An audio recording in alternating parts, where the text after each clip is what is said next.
Ladies and gentlemen, we pride ourselves on presenting a variety of approaches not only to cancer but to life. You've just heard a talk on enzymes in cancer, enzyme therapy, and we've had a number of different therapies and approaches today. Well, our next guest is similar theory, a little different approach. He comes to us by way of a technical degree in computer programming and systems analysis, which seems perhaps not to be compatible with some of what we're discussing. But an event in his life, mainly multiple myeloma, kind of changed the course of his life. And so the search for a way to treat it that's effective and safe led him into a totally new way of living. And our author, our friend, Hodgenus van der Planets, is going to tell us now about raw foods and cancer. Hodgenus van der Planets. Thank you very much. Hello, everyone. Probably this is going to be the opposite of everything you've heard before. I'm called the Upside Down Man. I had multiple myeloma, which is cancer of the blood and bone. Very few people survive. I started with an ulcer, and it was treated. It ended up tumorous. They treated that with surgery and radiation, and that gave me the blood and bone cancer, multiple myeloma. And then they treated that with chemotherapy and ended up with lymphoma. And they left me crippled. I was practically paralyzed from the chest down. To maneuver, I had to roll off the couch and crawl with my elbows to the kitchen or to the bathroom. It would take me sometimes 30 minutes. I would have to rest sometimes up to 30 minutes at a time just to go 10 feet. I decided that the doctors had not a clue of what had anything to do with health. So I abandoned them, left them completely, and began the study of nutrition. It turned my life around very gradually. It took me 13 years to find a particular diet that would work. In my book, We Want to Live, I give a lot of the testimonials, the experiences of people who have tried this particular diet. Now, you've heard, I'm sure, about people should not eat meat, that meat is carcinogenic, that meat will poison you. That is true. However, if you eat it raw, it is just the opposite. There are many cultures that thrived on raw meats and raw foods. If you cook meat, you form heterocyclic amines and lipid peroxides, which are carcinogenic. And over a long period of time, these collect. All cooked foods create that. In cooked carbohydrates, no matter if it's fruit or grains or potatoes or any kind of potato product, they form advanced glycation end products. New York City Medical University did research on advanced glycation end products, and they found that the byproduct of advanced glycation end products, that's when you use glycogen as fuel, like we use fuel and we end up with monoxides. We have advanced glycation end products that form. Now, they found that in a healthy body, they store at a rate of 70%. That means every time you eat a carbohydrate, whether it's raw or cooked, a fruit, a grain, a cookie, no matter what it is, you will store 70% of that toxin if you're healthy, 90% if you're unhealthy. Basically, this is an argument against the human body being a grain eater or a fruit eater. That's why so much diabetes is developed. What happens with this advanced glycation end product, the body tries to ward it off with fats. It can't find the proper fats, so it binds with bile and other hormones like adrenaline. and it causes plaquing throughout the system. We find that cholesterol is really not the problem. Cholesterol involved in bile and all forms of chelation processes to neutralize and prevent toxins from damaging the system. What this does is it creates a great environment for cancer, because cancer thrives in a glycogen-like environment. So those people who eat grains, who eat carrot juice, that's a risk. All of the ones that I follow who have eaten carrot juice and high carbohydrate foods like beets go into remission for a while and then end up having cancer again. Now, I put my multiple myeloma and my other cancers, and by the way, I had 4 other incurable diseases, diabetes, psoriasis, angina pectoris, and bursitis, all incurable, all extremely painful. With the particular diet that I use, which is all raw foods, I don't even cheat, all raw foods, I eat raw milk, lots of raw eggs, raw meats, chicken, fish, beef, lamb, all of them. It reversed all of my diseases. I did the raw food vegetarian fruitarian program in my exploration and experimentation for 6.5 years. After 6.5 years, it started decomposing my bone and other tissue. That's when I found the raw meat, because it was my only promise. The Eskimo, before the Germans brought in cauldrons, didn't cook a thing. 99% of their diet was meat, animal products. They had absolutely no degenerative disease. The first degenerative disease in an Eskimo was found in a 50-year-old man who had been living in a German colony, German and British colony, eating white man's food, which was lots of breads and sugars. He developed a dental carie. They had no cavities, not even cavities. The first case of cancer in the Eskimos wasn't until 1934. Then you take a look at the Maasai tribe in Africa. Nothing but raw milk, raw blood, fresh, mixed together equal portions, and raw meats. They are considered the healthiest, tallest, strongest, smartest tribe in the world. They eat no vegetation.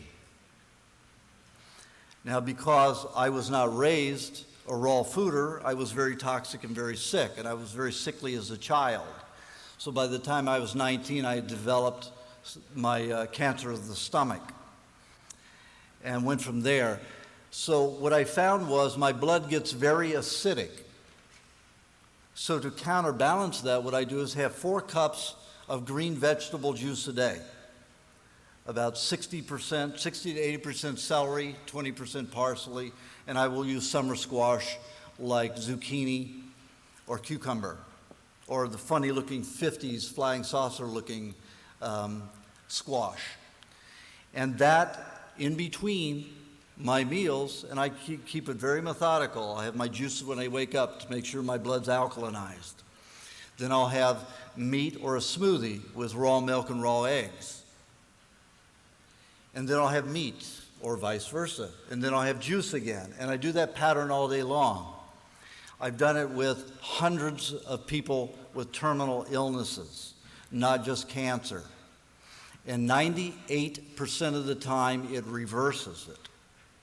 That doesn't mean it completely goes into remission, but it completely reverses all conditions. Out of all of the heart conditions, where we have all kinds of, whether it's plaquing or collapsed arteries, it reverses 85% of it. Diabetes, it controls completely, so you no longer have to take insulin. It is a far stretch for most people, but it is a moderately expensive way to go about it. Because if you're looking to replace your enzymes destroyed in your cooked foods, you're gambling because you don't know exactly what enzymes you particularly are going to need to counterbalance the toxins that are formed in the cooked food as well as the missing enzymes. What happens when you eat a cooked food is that your pancreas has to send out hormones to go to every cell and say, I need you to give me enzymes and vitamins and nutrients. We've got a load of food here that we're going to have to handle, and we don't have the enzymes to do it because they've been destroyed. We have heterocyclic amines. We have lipid peroxides. We have advanced glycation end products. We have all these toxins and nothing to handle them with. If you're eating them raw, you don't have to do that. So every time you eat a cooked meal, you're leaching from your body's own constitution. So you're weakening yourself. If you eat raw foods all the time, you're always supplying them. Now, I found that if you drink 2 cups of that vegetable juice a day, it takes care of the additional enzymes and alkalinity necessary to balance the body.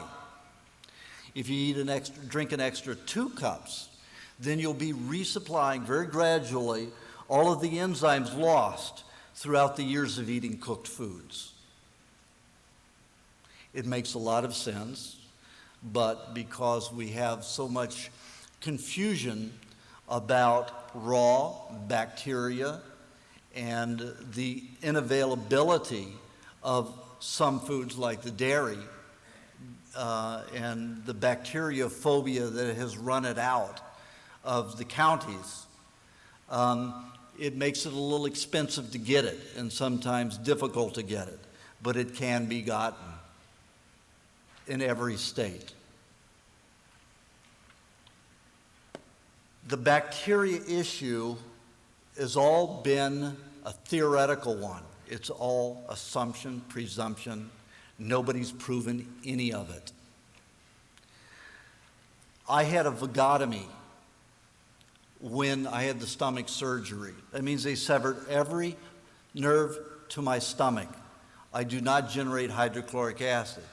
So the medical profession puts me in a class of octogenarians who do not secrete hydrochloric acid, who they say are in danger of developing bacterial and parasitical food poisoning and danger of death.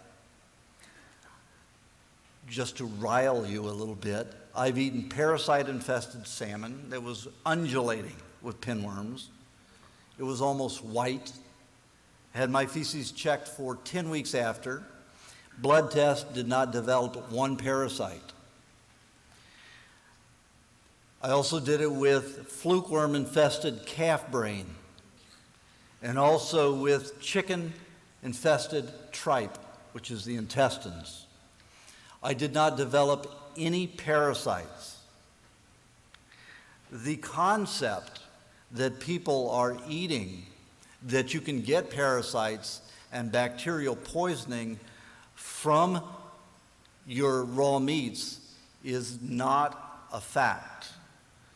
I've done laboratory tests with animals and was not able to produce the worms in those animals in any case. I've been not able to produce them in my own body. All your degenerative tissue that exists in your body attracts and creates and gestates worms if you are in need of them.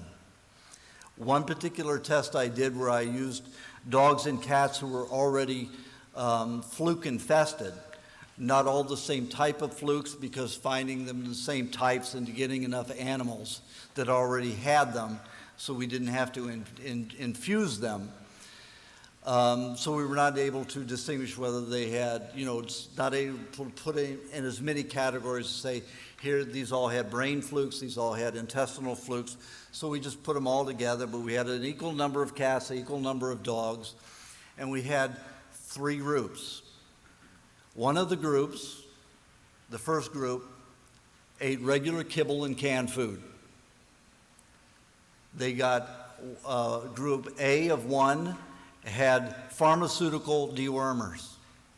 Group 1B had homeopathic dewormers or herbal dewormers. Group 2 got all raw foods, raw meats, raw butter, raw eggs. These were cats and dogs. They were split up into 2 groups, pharmaceutical and herbal or homeopathic. Group 3 got no dewormers and just the raw foods. In group 1, A and B, 40 to 60% died, and those that recovered were pretty lethargic. In group 2, A and B, the reduction, who were on raw foods, the reduction of death was down from 10 to 25 to 30%. On group 3, there were no deaths. Group 3 took a lot longer to heal because they had to deal with the parasites. But when we finished the test after 6 months, they were all like puppies and kittens, even if they were 13 to 15 years old. After some of them died, we did, later over the years, we did autopsies on them and found that the tissues were quite renewed. So the only conclusion that we could come to was that the parasites fed on the degenerative tissue, and that because the raw meat was available for them to regenerate tissue quickly, there was no ulceration, which is the danger in parasites. The University of Toronto, in association with the Hospital for Sick Children of Toronto, has been using the verotoxin produced by E. coli to completely dissolve brain tumors in a matter of 5 to 7 days, including the vessels going to it. Dr. Lowe at Yale has been doing the same thing with the toxin from salmonella, and actually the salmonella to eat up tumors. So you don't have to be afraid of bacteria. Some people will get diarrhea, and some people will get nausea because you have bile that starts dumping into the stomach and colon, and that is the only side effect when one begins sometimes eating raw meats, because the raw proteins will cause that kind of a detoxification. But the people who've bared with it and gone through it all develop wonderfully. Now, I have not exercised in 21 and a half years. This is my exercise, standing up here or on my computer, and this is from eating raw meat. And I stay this way, and my clients stay this way who've been on it for about 3 years or longer. You do not have to worry about anything other than eating food that gives you life and is already full of the enzymes. This is a way for a very few people, but if this is the way you want to go, it's available. And I'll be signing my book out in the foyer after this, and it's very available. Thank you very much.